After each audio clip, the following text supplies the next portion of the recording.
We have written the code for bubble sort. Now let us take another example and see how our code performs.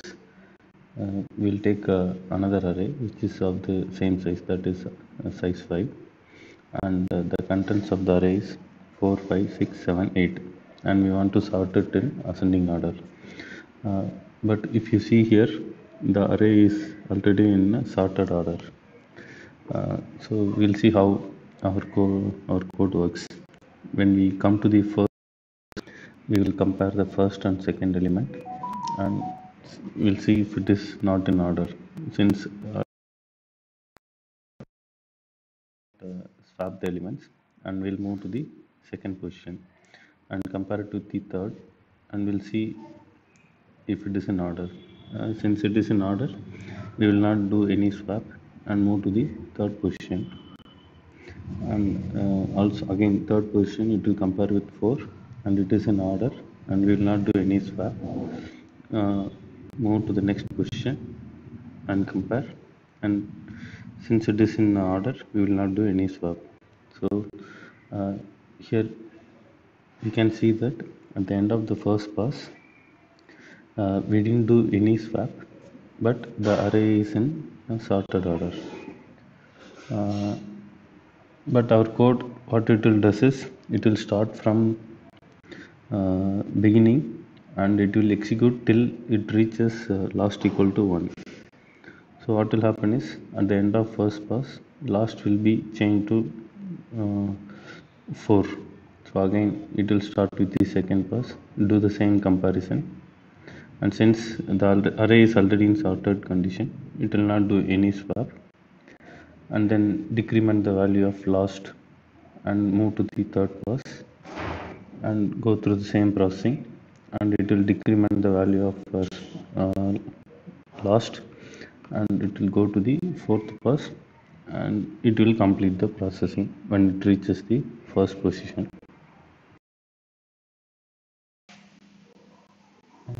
Here our code is starting from beginning and executing till the end, even though the input is already in sorted order. There is no way for the code to know that the input is already in sorted order, or there is no mechanism to tell the code to stop when the input is already in sorted order. Um, we can say that the in bubble sort, we have to go through at least one pass without doing any swap to know that the input is in sorted order. Uh, Here in this, for our example, when we go through the first pass, we can see that we did not make any swap. So in this scenario, we can tell that the input is already in sorted order. So we can stop our the remaining processing when we haven't made any swap.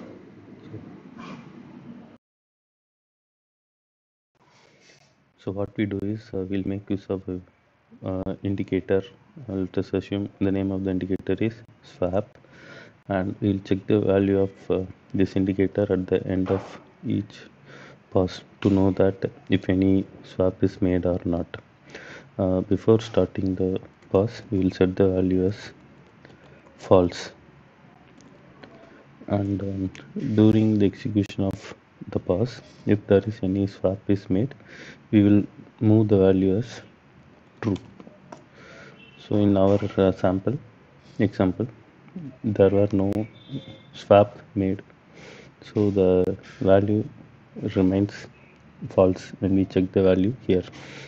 So what we have to do is, when the value is false, when we check the value here, we have to stop the processing of next pass. It means we know that when the code has reached this position and the value is still false, we know that the array is already in sorted order, so we don't have to continue the processing. So if we come back to our code, we know that this is the code for executing one pass. So we'll set the first part we have to do. We have to set the value of the indicator swap to false before starting the pass. And this is the code for swapping the values. So if swapping is done, we will set the value to true here, and we have to check the value of swap before starting the next pass. So this is the code to check the value at the end of each pass. So what we'll say, uh, repeat this code until it reaches until the last reaches 1. So now we have another condition, so we'll add repeat this code until you reach the end of the array, or if there is no swap made during the previous pass. So we'll say or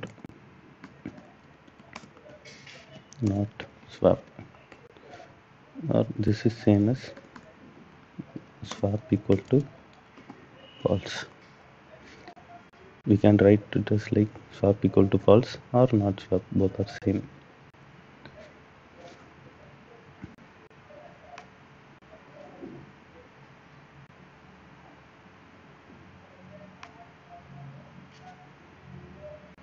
So we are adding this code to stop our processing when the array is already in sorted in ascending order. So with this, the coding for bubble sort is completed. Let us summarize what we have done so far.